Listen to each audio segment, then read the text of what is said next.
Está acontecendo agora mesmo. A China rompeu com a Rússia. O jogo contra Putin começou. Pequim está tirando regiões inteiras do ditador. Um golpe certeiro. A Eslováquia está jogando lenha na fogueira. O mundo está gritando, agora é a Ucrânia que lidera.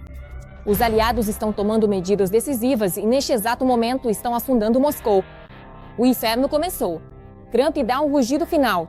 Os tomahawks estão se preparando para o lançamento. Forças Armadas da Ucrânia em prontidão. Um golpe que quebrará a Federação Russa em átomos. Kurzem. Os cubanos capturaram o segundo exército do mundo. É tudo sobre isso em nossa edição. Tonta infernal. Xi Jinping fez de Putin motivo de chacota. Uma reviravolta brusca de Pequim. O Kremlin está em choque. A China está se afastando de forma ostensiva de seu aliado. Moscou esperava apoio, mas recebeu um tapa na cara na frente do mundo inteiro. O equilíbrio de poder está mudando. Pequim aposta em si mesmo e não na Rússia condenada. A situação está se agravando e agora a Federação Russa está se tornando uma colônia do Império Celestial. Isso é inacreditável. O eixo das forças está mudando. Os primeiros detalhes sobre a humilhação pública da Rússia não perca a seguir. A China é o principal parceiro da Rússia, ajudando-a a manter a economia funcionando e a conduzir a guerra na Ucrânia. Eles gritavam: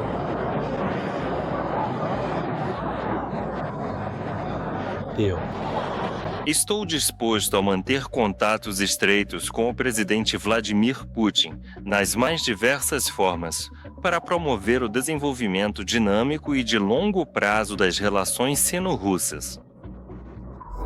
Mas será que isso é mesmo verdade?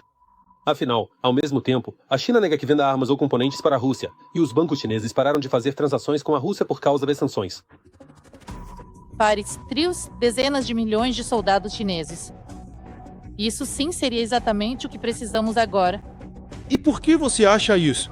Por que não? Bem, por quê? Bom, e daí? Você acha que soldados devem morrer? Vou dar uma olhada na região de Belgorod. Pense, por que não temos exército popular chinês suficiente? Bem, muitas vezes ouvimos declarações da China de que nunca vendeu armas para a Rússia e que apoia a integridade territorial da Ucrânia e que era o fim da guerra russo-ucraniana. Há apenas 3 anos, os propagandistas triunfaram. Diziam em que as empresas ocidentais vão embora. Vamos comprar tudo da China. Agora compramos uma máquina chinesa maravilhosa e aprimorada. Incrível. Sai muito mais barato do que aquelas máquinas que comprávamos antes. Comprei 3 pares de sapatos Gucci para mim. Por 2.000 rublos cada. Maravilhoso. Provavelmente foram feitos lá na China também, mas espero que aqui também, falsificados, claro. Por princípio, agora só compro falsificado. O que saiu disso? Nem precisa comentar. Esse mesmo apoio chinês à economia russa resultou na falência dos fabricantes russos. E você verá o que, por exemplo, os lutadores estão vestindo em carros fabricados na Rússia. Seria ótimo ver um grande patriota pilotando uma patriota, porque ela é imensamente alta, quebra constantemente. E às vezes ainda mais louco, os caras estão dirigindo em chinês. E agora preciso de uma motocicleta. Russo não, gente. Por que isso aconteceu? Há poucos russos. Não há russos. Do que estamos falando? Não há motocicletas russas. É. O que é? Nós torcemos. Se considerarmos o aspecto econômico, eles simplesmente agem como uma falha banal de mercado. Mas só na indústria militar, porque a engenharia mecânica civil praticamente está capengando, multiplicada por 0. E a Rússia se transformou literalmente em um apêndice de matérias-primas da China. Aliás, o ministro das Relações Exteriores, Lavrov, fez uma metáfora muito boa ao chamar Putin de lacaio de Xi Jinping. Os convidados, como dizem no Oriente, são os convidados do dono da casa.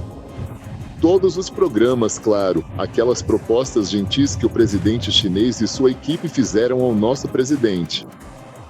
Mas, no fim das contas, tudo que a China precisa do ponto de vista econômico é matéria-prima barata. E, por sinal, disso a Federação Russa tem bastante. Não é só gás, mas também lítio, madeira, metais, inclusive metais preciosos, e também ouro. Ou seja, tudo isso, e depois a China começa a produzir produtos para o mundo inteiro. Aliás, essa história se manifesta em aspectos completamente diferentes. Na China, aprovaram oficialmente novos mapas geográficos, onde algumas partes do território russo, por exemplo, a Grande Ilha Ussuri, são reconhecidas como território chinês. Na prática, os chineses já povoaram enormes pedaços da Sibéria e transformaram o território em suas próprias colônias. O dragão chinês dificilmente vai ficar de fora, até porque ele tem, aliás, bases históricas estabelecidas em uma parte significativa do nosso Extremo Oriente. E isso é um fato. Claro, no começo havia entusiasmo, mas aos poucos ele foi diminuindo, e depois entendemos completamente que a Sena se tornou uma colônia chinesa. Isso é só um exemplo, uma empresa escravagista, uma escravagista ou uma prisão. Como seria se colocassem pessoas assim para manter os trabalhadores sob controle? Porque a indignação ainda existe, de qualquer forma. E os trabalhadores saíram em Aicena para protestar. Aicena não é China. E ainda ameaçam. Eles ameaçam regularmente dizendo que você não vai conseguir emprego em nenhum lugar desta cidade. Aqui está, seu passe de lobo.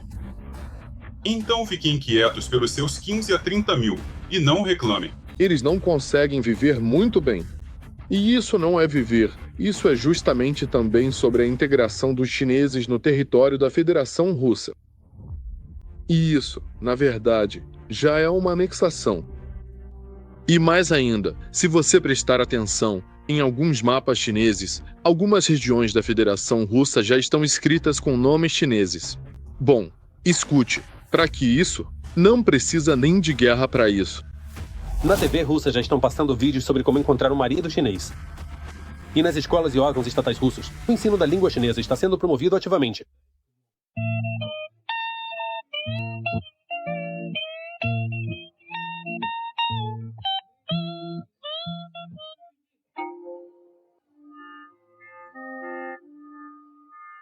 Isso está dividindo as pessoas em dois grupos.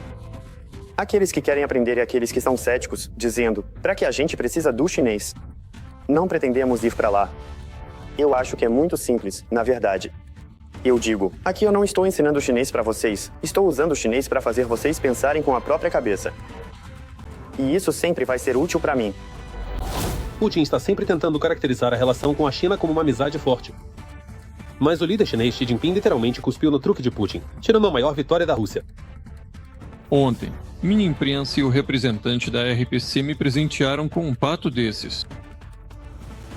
No estilo de Pequim, eles vão nos dizer algo. São 2 peças. Acho que vou comer só um pedaço. Bom, você entende, né?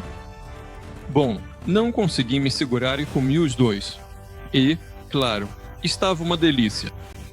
China e Rússia, sendo os principais teatros de operações militares na Segunda Guerra Mundial, deram uma contribuição decisiva para a vitória sobre o fascismo e, assim, lançaram as bases para a ordem mundial do pós-guerra. China e Rússia não são nem amigos, nem parceiros. E isso é importante. Assim que a China tiver motivação suficiente para fortalecer sua cooperação com a Federação Russa, acredite, ela o fará. A Rússia, na verdade, não tem outra escolha. Ou se casa com a China, ou então enfrenta colapsos econômicos. E como consequência, políticos, militares e todos os outros ao mesmo tempo. Acontece que a China não está ajudando a Rússia a salvar sua economia, nem a vencer a guerra. Simplesmente se aproveita da fraqueza dela para tomar seus próprios recursos e fortalecer sua influência. Neste exato momento, a Eslováquia deu um golpe em Putin, entrou de surpresa e chocou a todos. Isso você precisa ver. Fico literalmente desligou Moscou. A tomada de uma decisão histórica. Bratislava está enchendo a Ucrânia de armas. Documentos importantes foram assinados. Isso você precisa ver. A Eslováquia ousou tomar o rumo de apoio total a Kiev. O Kremlin, em agonia, está perdendo aliados um por um. Todas as promessas viram pó. As forças armadas da Ucrânia ganham uma força nunca vista. Os primeiros detalhes estão surgindo. Não perca as mudanças no cenário mundial a seguir. Nosso objetivo é acabar com a guerra o mais rápido possível, para que os eslavos parem de matar uns aos outros. A guerra poderia ter terminado 3 meses após o seu início. Ele é conhecido por suas declarações fortemente anti-ucranianas e por uma retórica abertamente pró-Rússia. Não há nenhuma razão moral, histórica ou legal para que a Eslováquia deva se envolver na guerra. Agora, Fico está tentando encontrar um equilíbrio entre o veto e o apoio. Mesmo assim, ele ainda tenta adotar uma posição mais equilibrada. Além disso, sim, você disse absolutamente certo. É impossível sentar em várias cadeiras ao mesmo tempo. E enquanto for possível adiar a recusa dos recursos energéticos russos, eles vão adiando. O país, que já ameaçou várias vezes não votar pela liberação de pacotes de ajuda financeira à Ucrânia por parte da União Europeia, agora volta a atuar como parceiro. Porque sabe o valor disso. A Eslováquia vai tentar se equilibrar, levando em conta que até hoje eles continuam comprando e transitando recursos energéticos russos. Bom, tanto para eles mesmos quanto para os outros. Eles vão tentar manter o equilíbrio, não vão transferir seu equipamento militar para a Ucrânia. Equipamento, sim, nesse tipo de pacotes de ajuda militar. Mas, ao mesmo tempo, o fato de que a posição da Eslováquia já evoluiu a ponto de eles mesmos estarem prontos, esse gesto de boa vontade mostra que estão dispostos a ajudar a Ucrânia, até mesmo humanitariamente, até mesmo em questões de desminagem. Isso, na verdade, já é um bom passo em direção à cooperação. A Eslováquia vai fornecer à Ucrânia equipamentos para desminagem e evacuação. Isso foi anunciado pelo primeiro-ministro Denis Shmyhal. O pacote incluirá não apenas os veículos Bozena, lendários blindados capazes de limpar minas em questão de minutos. Além disso, equipamentos de construção de engenharia, complexos de transporte para desminagem e meios de evacuação médica. Durante o encontro, agradeci ao meu colega eslovaco pela ajuda que salva vidas de ucranianos.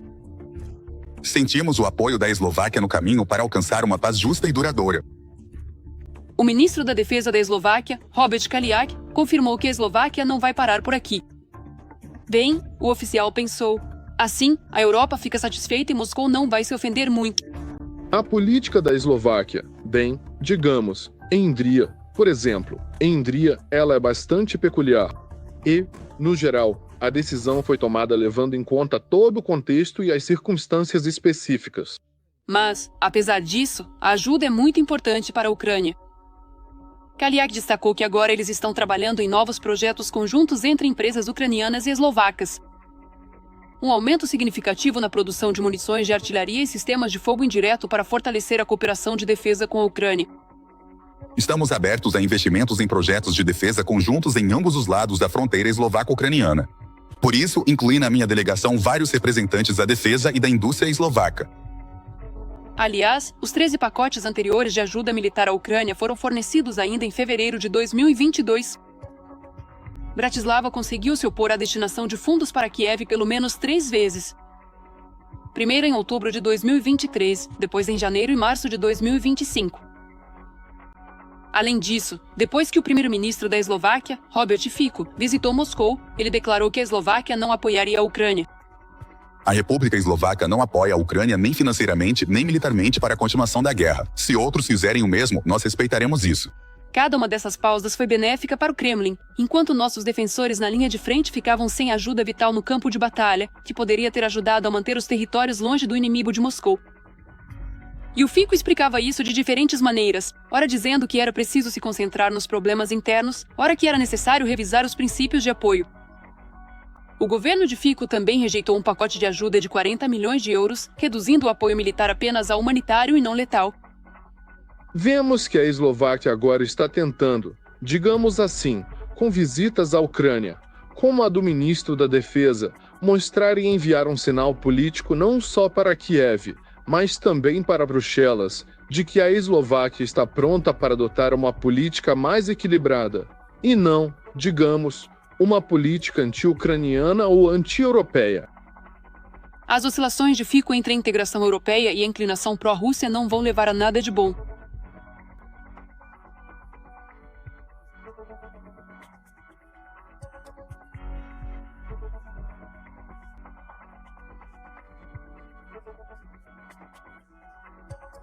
Os eslovacos saíram às ruas várias vezes porque depois de 2 anos perceberam que não concordam com a política pró-Rússia do seu primeiro-ministro, que não se opõe a apertar a mão do ditador do Kremlin que iniciou a guerra.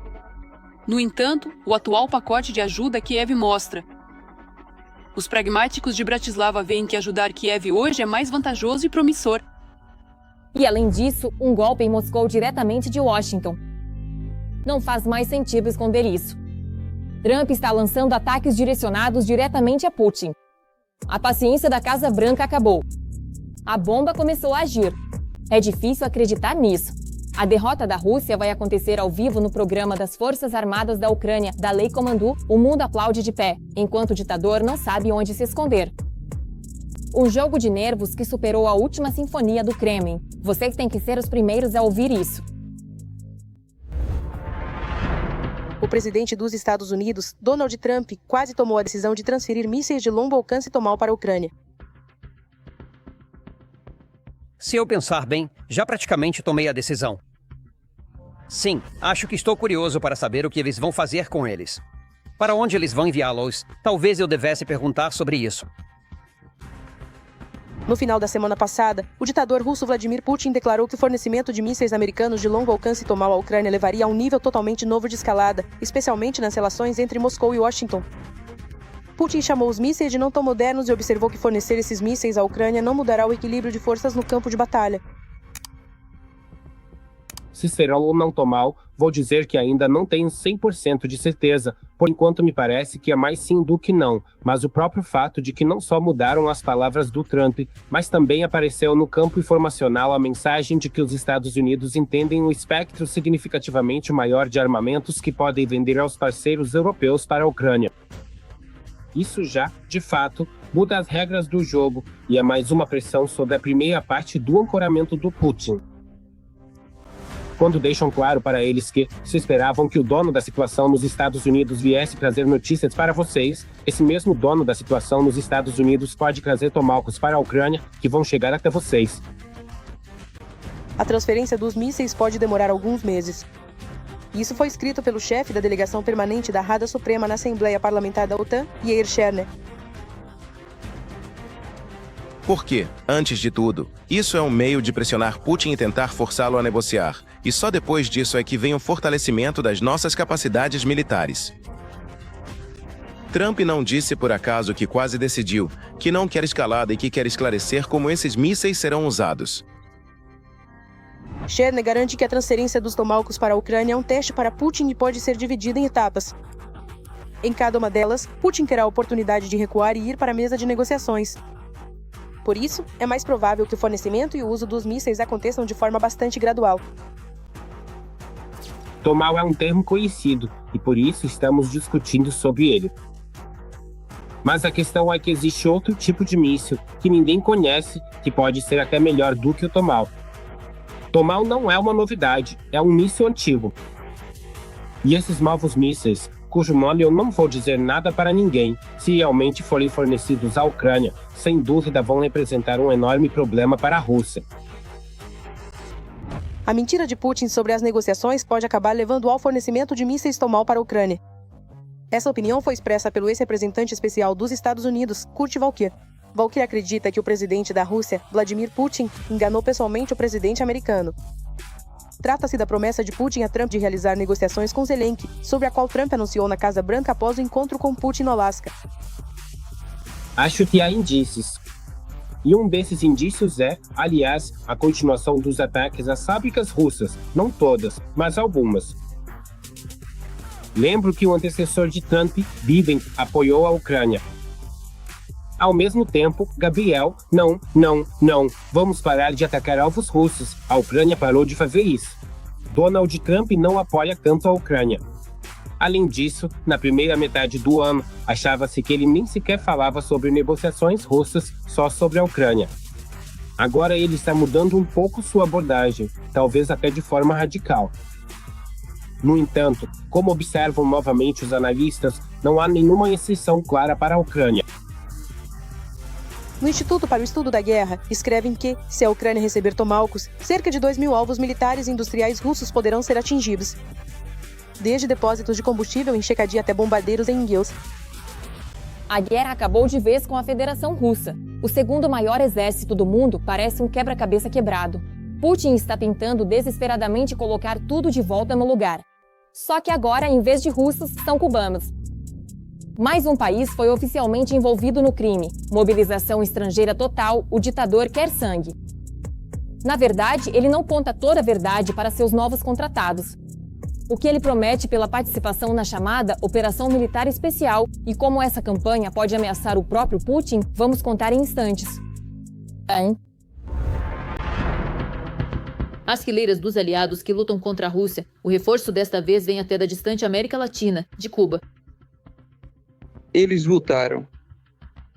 Tudo começou nos anos 60, com a chegada de Fidel Castro ao poder em Cuba, e os soldados cubanos lutaram tanto na América Latina quanto, depois, surgiu a ideia de Fidel Castro de enviar o exército cubano para a África.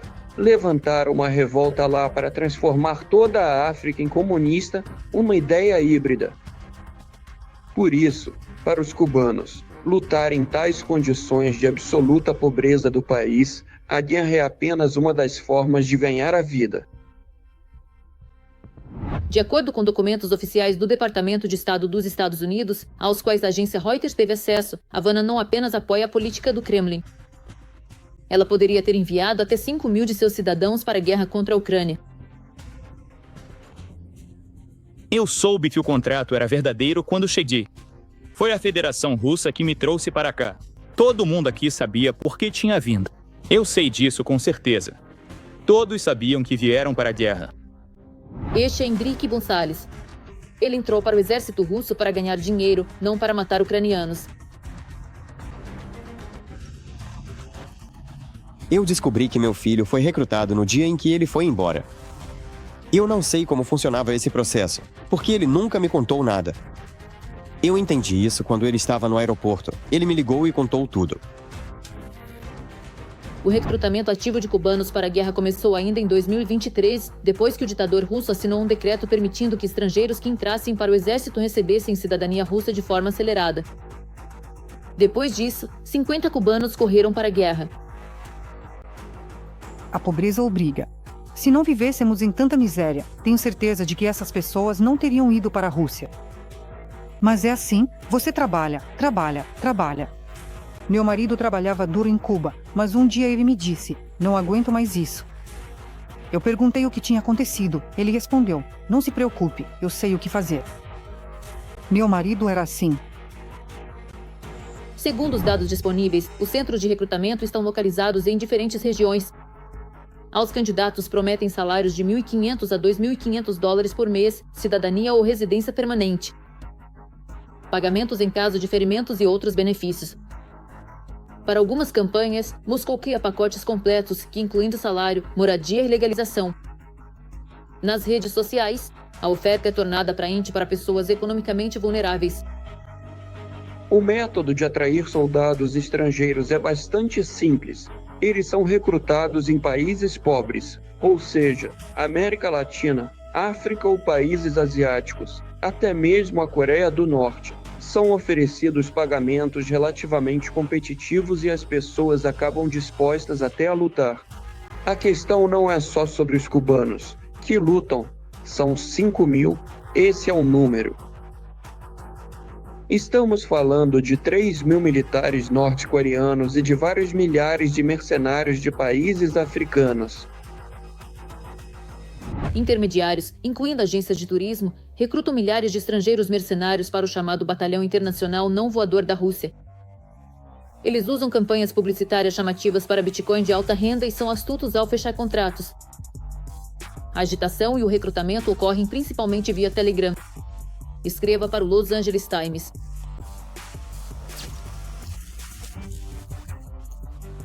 Estou escrevendo do lado russo, na zona de operações militares especiais. Ou seja, lute na guerra na Ucrânia e ganhe cidadania, assistência médica gratuita, dinheiro e terra. É o que diz o material do Los Angeles Times. Mas nem tudo acontece de forma honesta. Os contratos para estrangeiros muitas vezes são feitos de modo que eles não consigam entendê-los completamente. Os tradutores não recebem acesso ao Wi-Fi, que está ausente. Depois de chegarem à linha de frente, pedidos para rescindir o contrato exigem um pagamento de até 6.000.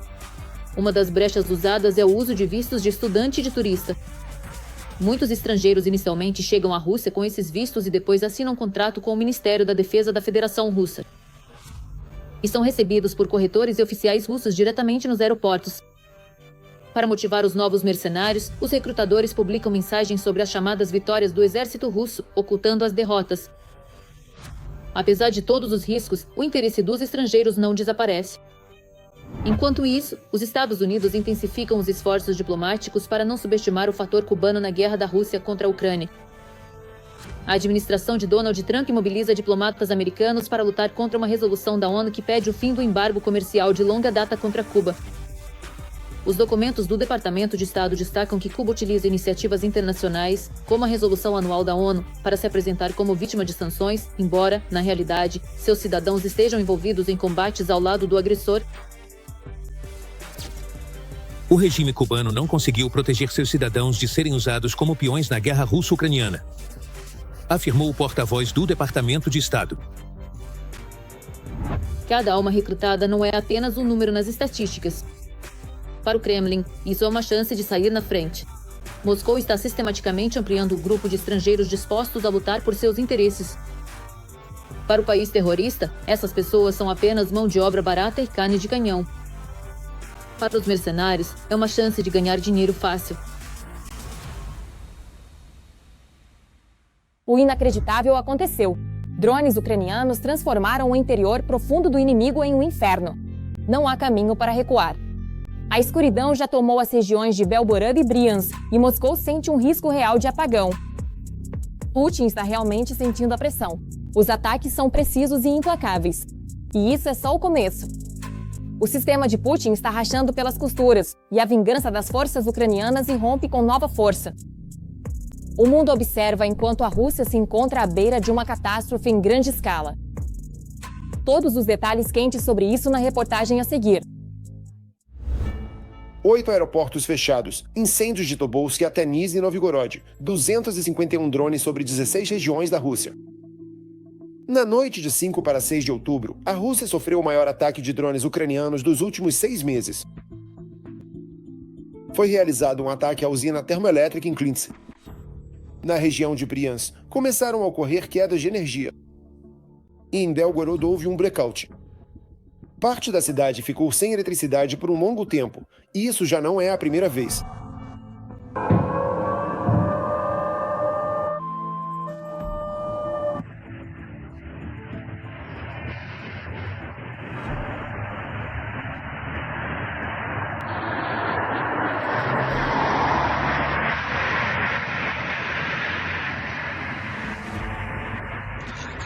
Na véspera do inverno e da temporada de aquecimento, a Rússia, como de costume, ataca a infraestrutura energética ucraniana.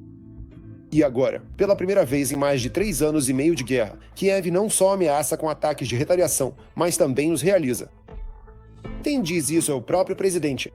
Se ameaçarem um blackout, por exemplo, na capital da Ucrânia, o Kremlin deve saber que haverá um blackout na capital da Rússia. Qualquer ação da Rússia direcionada a prejudicar a Ucrânia provoca uma resposta simétrica. Isso se aplica ao setor energético deles.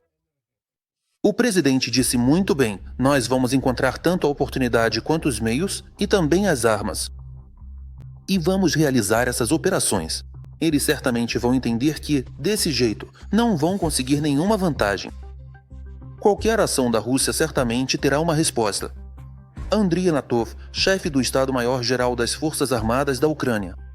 Um apagão em regiões da Rússia, e até mesmo em Moscou, é totalmente possível e há vários motivos para isso. Um deles, claro, são os ataques das Forças Armadas da Ucrânia ao sistema de energia. E o outro são as sanções, que já estão em vigor.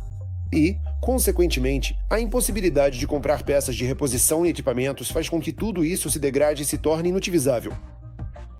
O setor de energia da Rússia hoje é um barril de pólvora, com um déficit de capacidade que chega a 25 gigawatts. Isso não é uma falha isolada, mas sim um colapso sistêmico. E isso ainda sem ataques sistemáticos, que a própria Rússia está aproximando com suas ações contra o nosso setor energético. Em vez de investir em suas próprias usinas termoelétricas, Moscou está perdendo reservas devido às sanções e ao desgaste dos equipamentos. Andriy Kovalenko, chefe do CPD.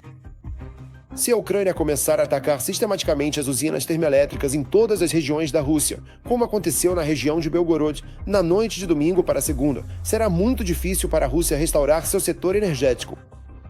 Atualmente, 42 regiões da Rússia já estão impondo restrições de consumo durante os horários de pico. No centro do país, na Sibéria e no Extremo Oriente, há escassez de energia em toda parte. E isso ainda sem considerar as capacidades destruídas. Quando os russos destroem o setor energético ucraniano, nós temos um seguro. Recebemos quilowatts da União Europeia, além de peças de reposição para recuperação. Por outro lado, a Rússia não conta com esse tipo de ajuda. Lá, os trabalhadores do setor de energia também só podem contar consigo mesmos. E como mostrou o último ataque das Forças Armadas da Ucrânia, o inverno na Rússia pode ser muito escuro e frio. Por hoje é só da minha parte. Com vocês esteve Yadrina Guiscalo. Mais notícias quentes no nosso próximo episódio. E por enquanto, não se esqueçam de se inscrever e deixar o like. Até a próxima!